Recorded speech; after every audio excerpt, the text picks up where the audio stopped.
यह समझना पड़ेगा कि भाजपा की राजनीति नफरत पे चलती है, भाजपा की राजनीति बेईमानी पे चलती है, भाजपा की राजनीति लोगों को आपस में लड़ा करके लूटने पे चलती है। दरअसल भाजपा का इतिहास इस देश से गद्दारी का इतिहास है, इस बात को याद रखिएगा। कड़कड़ा के बोलिए बेईमान को बेईमान, चोर को चोर बोलिए, बेईमान को बेईमान बोलिए। हमारा लोकतंत्र का अधिकार, ये हमारा ईमान है कि बेईमान को बेईमान बोलेंगे। अगर प्रधानमंत्री 5 साल का हो सकता है तो सिपाही 4 साल के लिए क्यों होगा? अगर एमपी को पेंशन मिल सकता है तो बेल्ट की नौकरी करने वाला कांस्टेबल को पेंशन क्यों नहीं मिलेगा? ये सवाल पूछिए। मार्कर से इसके बगल में लिख देता हूं जहां लिखा हुआ है फिर एक बार मोदी सरकार, पहले 15 लाख ला, फिर तेरी सरकार आने की बात होगी। पहले तू हर साल 2 करोड़ नौकरी दे, फिर तेरी सरकार आने की बात होगी। पहले तो किसानों की आमदनी दुगनी कर, फिर तेरी सरकार आने की बात होगी। 9 साल हो गया है, अभी टीवी पर प्रचार आएगा 9 साल बेमिसाल। तो मैं देश के नौजवानों से कहता हूं, हरियाणा के नौजवानों से कहता हूं, 9 साल देश बेहाल। हरियाणा की जो राजनीतिक राजधानी है, कहते हैं जहां अड़ जाए जींद उड़ा दे सबकी नींद। तो जींद के इस धरती पर, इस पावन धरती पर आने का अवसर दिया है, इसके लिए मैं आप सबका तहे दिल से धन्यवाद करता हूं, आपको शुक्रिया कहता हूं। दोस्तों, मैं अपनी बात आपसे करूं उससे पहले हमारा और आपका एक रिश्ता है, हमारा आपका एक संबंध है। वो संबंध है मेहनत का, वो संबंध है ईमानदारी का, वो संबंध है खून पसीने का। उसके बारे में मैं एक बात आपसे कहना चाहता हूं। जब मैं बिहार से चल करके दिल्ली आया था कलेक्टर बनने के लिए, यूपीएससी की तैयारी करने के लिए, तो हमारे साथ हरियाणा के कुछ लोग रहते थे, रोहतक के, झज्जर के, चरखी दादरी के, यमुनानगर के, सिरसा के, करनाल के, अंबाला के, पानीपत के, सोनीपत के। उनके साथ रहते हुए हमने हरियाणा के बारे में बहुत कुछ जाना है। एक बार की बात है, हमारे हरियाणा के एक दोस्त ने कहा, भाई कन्हैया रोटी खा ले। तो मैंने कहा, भाई साहब दोपहर का वक्त है, हम लोग रोटी नहीं चावल खाते हैं। तो मेरे हरियाणा के उस दोस्त ने कहा, भाई हम चावल भी खाते हैं तो उसको रोटी खाना ही कहते हैं, भले तू चावल खा ले लेकिन मैं तो यही कहूंगा रोटी खा ले तू।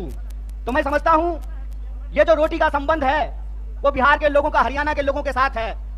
आप जो देश भर के लिए हरियाणा के मेहनती किसान चावल उगाते हैं, हम बिहार वाले उस चावल को बोते हैं, उस चावल को काटते हैं, उस चावल को बोरियों में भरते हैं। इसीलिए हमारा और आपका रिश्ता प्रेम का रिश्ता है, मेहनत का रिश्ता है, ईमानदारी का रिश्ता है, खून पसीने का रिश्ता है।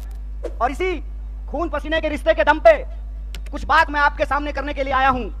हालांकि मेरा मानना है कि जींद के लोगों को राजनीति कहने की जरूरत नहीं है, क्योंकि हरियाणा में, उत्तर भारत में देश की राजनीति अगर बदलती है कहीं तो उसकी शुरुआत जींद से होती है, उसकी आगाज जींद से होती है।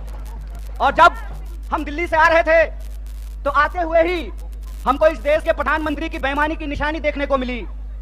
और वो बेईमानी की निशानी क्या है? तो टीकरी बॉर्डर पर बहादुरगढ़ के पास आज भी किसान आंदोलन का वो क्रांतिकारी इतिहास, उसके चिन्ह वहां पे मौजूद हैं कि किस तरीके से इस सरकार ने इस देश के किसानों के साथ बेईमानी की थी। एक बार फिर से आप जानते हैं कि हरियाणा प्रदेश है खिलाड़ियों का, हरियाणा वो प्रदेश है जहां सबसे ज्यादा पदक जीत करके देश के लिए अगर कोई लाते हैं तो वो हरियाणा के छोरे और छोरियां, ये बात हम सब जानते हैं। अगर आप इस देश की फौज को उठा करके देख लें तो सबसे ज्यादा बेल्ट की नौकरी करने वाले नौजवान अगर कहीं पैदा होते हैं तो हरियाणा में पैदा होते हैं। लेकिन अगर आप आज हरियाणा की स्थिति देखें तो इस बेईमान भाजपा सरकार ने हरियाणा को एक जगह और एक नंबर कर दिया है। और वो जगह, जब हम बेरोजगारी की बात करते हैं तो आज हरियाणा बेरोजगारी में भी नंबर 1 हो गया है। ये जो हरियाणा के अंदर हालात पैदा हुए हैं उसके बारे में अगर कहीं से क्रांतिकारी शुरुआत हो सकती है तो वो धरती जींद है। इसीलिए मैं धरती के तमाम माताओं, बहनों, किसान, मजदूर भाइयों और नौजवान साथियों से कहता हूं कि इस ऐतिहासिक शुरुआत को आपको करना पड़ेगा और आपको यह समझना होगा कि आज हम किस परिस्थिति में जाकर के खड़े हैं। आप देश के किसी भी इलाके में जाकर के घूम करके देख लीजिए, हर जगह एक बार फिर से भाजपा का प्रचार शुरू हो गया है। जब मैं रास्ते से आ रहा था, रोहतक के पास मुझे जींद की तरफ मुड़ना था तो एक दीवार पे लिखा हुआ था, फिर एक बार मोदी सरकार। मैंने अपने दोस्त को कहा, भाई गाड़ी रोक, मार्कर से इसके बगल में लिख देता हूं जहां लिखा हुआ है फिर एक बार मोदी सरकार, पहले 15 लाख ला, फिर तेरी सरकार आने की बात होगी। पहले तू हर साल 2 करोड़ नौकरी दे, फिर तेरी सरकार आने की बात होगी। पहले तो किसानों की आमदनी दुगनी कर, फिर तेरी सरकार आने की बात होगी। पहले तू हरियाणा, जिसको बेरोजगारी में तू 1 नंबर बना दिया है, यहाँ रोजगार में 1 नंबर हरियाणा को बना, फिर तेरी जो है सरकार आने की बात होगी। हमारी सरकार नहीं है हरियाणा में, लेकिन श्रीमान भूपेंद्र हुड्डा साहब जब हरियाणा के मुख्यमंत्री थे, और मैं कहता हूं खाए हुए शरीर को और नहाए हुए शरीर को गवाही देने की जरूरत नहीं होती है। अरे प्रमोद भाई को देखकर कोई कह देगा कि खाए पिए परिवार से हैं, कह देगा कि नहीं कह देगा? तो कहते हैं खाए हुए शरीर और नहाए हुए शरीर को गवाही की जरूरत नहीं होती है। आप बहादुरगढ़ के जितने इंडस्ट्रीज लगे हुए हैं वहां से चलना शुरू कीजिए जींद की तरफ, आपको रास्ते में फुटवियर पार्क मिलेगा। मिलता है कि नहीं मिलता है? एशियन पेंट की फैक्ट्री मिलती है कि नहीं मिलती है? दोनों तरफ छोटे कल कारखाने मिलते हैं कि नहीं मिलते हैं? ये सब हुडा साहब का दिया हुआ है। और मैं आपको याद दिलाता हूं, 5 किलो चावल पे खुश मत होना मेरे दोस्तों। आपका हक था कि सबको 100 गज जमीन देने की भी बात है तो इस सरकार से पूछना चाहिए कि जमीन कहां है। भाजपा की बांटने वाली राजनीति को आपको समझना पड़ेगा। आपको यह समझना पड़ेगा कि भाजपा की राजनीति नफरत पे चलती है, भाजपा की राजनीति बेईमानी पे चलती है, भाजपा की राजनीति लोगों को आपस में लड़ा करके लूटने पे चलती है। दरअसल भाजपा का इतिहास इस देश से गद्दारी का इतिहास है। इस बात को याद रखिएगा, इस बात को याद रखिएगा कि भारतीय राष्ट्रीय कांग्रेस महात्मा गांधी की पार्टी है जो हंसते हंसते अपने सीने पे गोली खा लिए थे। और भाजपा का इतिहास नाथूराम गोडसे का इतिहास है। इस बात को याद रखिएगा।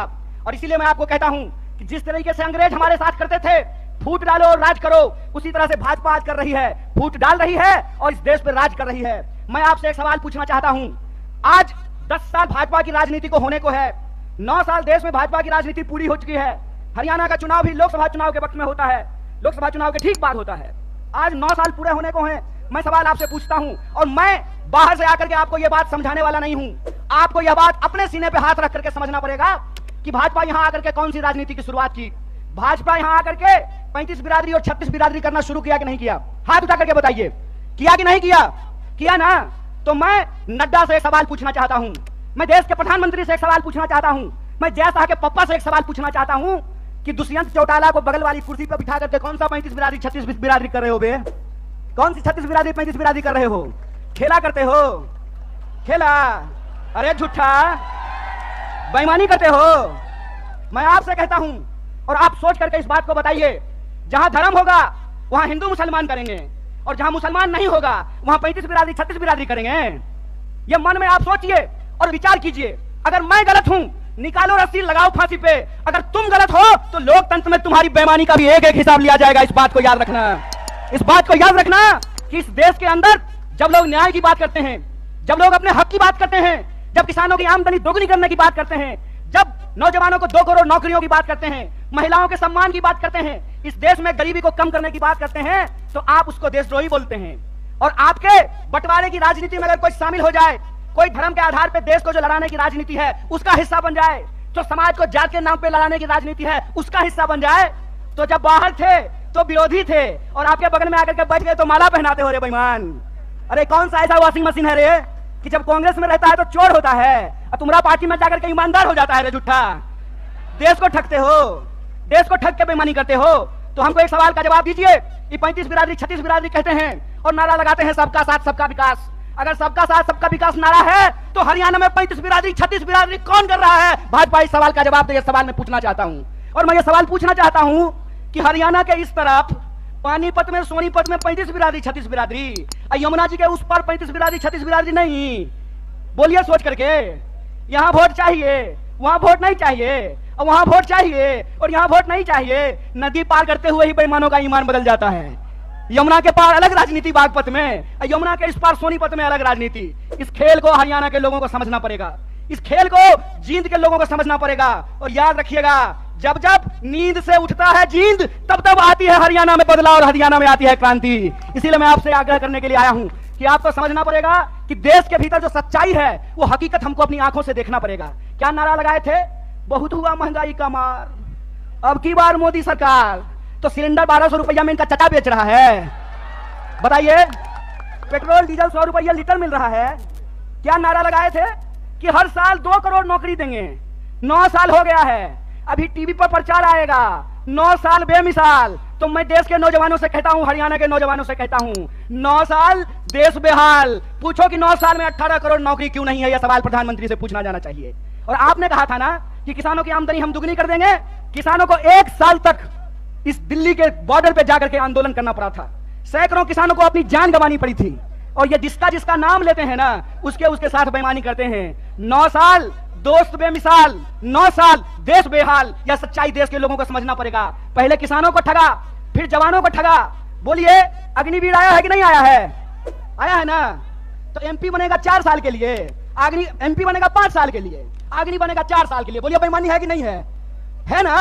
तो आप जींद के लोग हैं ना, कड़कड़ा के बोलिए बेईमान को बेईमान, चोर को चोर बोलिए, बेईमान को बेईमान बोलिए। हमारा लोकतंत्र का अधिकार, ये हमारा ईमान है कि बेईमान को बेईमान बोलेंगे। अगर प्रधानमंत्री 5 साल का हो सकता है तो सिपाही 4 साल के लिए क्यों होगा? अगर एमपी को पेंशन मिल सकता है तो बेल्ट की नौकरी करने वाला कांस्टेबल को पेंशन क्यों नहीं मिलेगा? ये सवाल पूछिए। ये सवाल पूछिए कि अगर प्रधानमंत्री को पेंशन मिल सकता है तो मास्टर साहब को पेंशन क्यों नहीं मिलेगा, प्रोफेसर साहब को पेंशन क्यों नहीं मिलेगा, सिपाही को पेंशन क्यों नहीं मिलेगा, सेना में नौकरी करने वाले को पेंशन क्यों नहीं मिलेगा। और मैं अपने बड़े भाई दीपेंद्र साहब के सामने आपसे वादा करता हूं, कांग्रेस का हाथ मजबूत कीजिए, भारतीय राष्ट्रीय कांग्रेस को लेकर के आइए।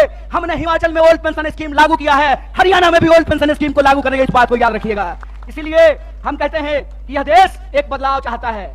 हम मानते हैं कि आपको हमसे कुछ नाराजगी होगी, कई बार माँ बाप को भी अपने बच्चे से नाराजगी हो जाती है, लेकिन माँ बाप अपने बच्चे को उठा करके डस्टबिन में नहीं फेंक देते हैं, क्या माता जी, फेंक देते हैं। तो भारतीय राष्ट्रीय कांग्रेस आपकी पार्टी है और भारतीय राष्ट्रीय कांग्रेस का मुद्दा आपका मुद्दा है। और हम देश के प्रधानमंत्री नहीं हैं कि झूठ बोलेंगे आकर के आपको जबरदस्ती कहेंगे कि हमारा जींद से बहुत पुराना नाता है। अरे प्रधानमंत्री जी, जींद से आपका पुराना नाता है ना, तो एक और मेडिकल कॉलेज यहाँ खुलवा दीजिए। रास्ता में आते हुए सड़क पे बहुत सारा गड्ढा है, यहाँ के लोगों को इलाज कराने के लिए हिसार जाना पड़ता है, यहाँ के लोगों को इलाज कराने के लिए दिल्ली जाना पड़ता है। अगर आपका नाता है तो जींद के लोगों को ठगना बंद कीजिए, क्योंकि जींद के लोग अगर जाग गए तो जींद हरियाणा की राजनीतिक राजधानी है और हरियाणा में बदलाव से कोई रोक नहीं सकता है। अगर आप परिवर्तन करेंगे तो हमारा वादा है कि हरियाणा को हम बेरोजगारी में नहीं, रोजगार में नंबर 1 बनाएंगे। हम हरियाणा के लोगों को, हरियाणा के नौजवानों को रोजगार से जोड़ेंगे। भारत जोड़ो यात्रा का संदेशा बिल्कुल साफ है।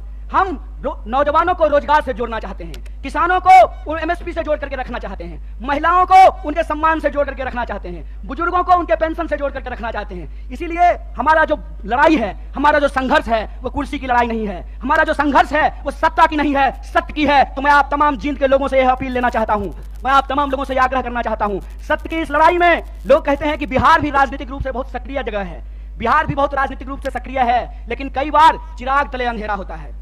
जिंद भी हरियाणा का सबसे सक्रिय जिला है, राजनीतिक रूप से सबसे सोचने समझने वाले लोग हैं, लेकिन विकास जितना जिंद में होना चाहिए उतना नहीं हो पाया है। तो हम आपसे वादा करते हैं कि चिराग तले अंधेरा नहीं होगा, हर तरफ रोशनी ही रोशनी होगी। और हमारा संघर्ष सत्य के लिए है। सत्य के इस संघर्ष में आप हमारे साथ हैं कि नहीं है? सब लोग साथ हैं। तो एक आखिरी बात बोलकर मैं अपनी बात को समाप्त करूंगा। आज 20 मई है, आज हमको दीपेंद्र साहब को भी शपथ ग्रहण समारोह में होना था, लेकिन हमने जिंद से वादा किया था, अपने भाई से वादा किया था कि हम जनता के बीच में रहेंगे और सिर्फ कर्नाटक में नहीं, अगली बार हरियाणा के शपथ ग्रहण में शामिल होंगे, ये संकल्प लेकर के जाते हैं। इसी आशा और विश्वास के साथ मैं अपनी बात को खत्म करता हूं। शुक्रिया। इंकलाब जिंदाबाद। जय हिंद।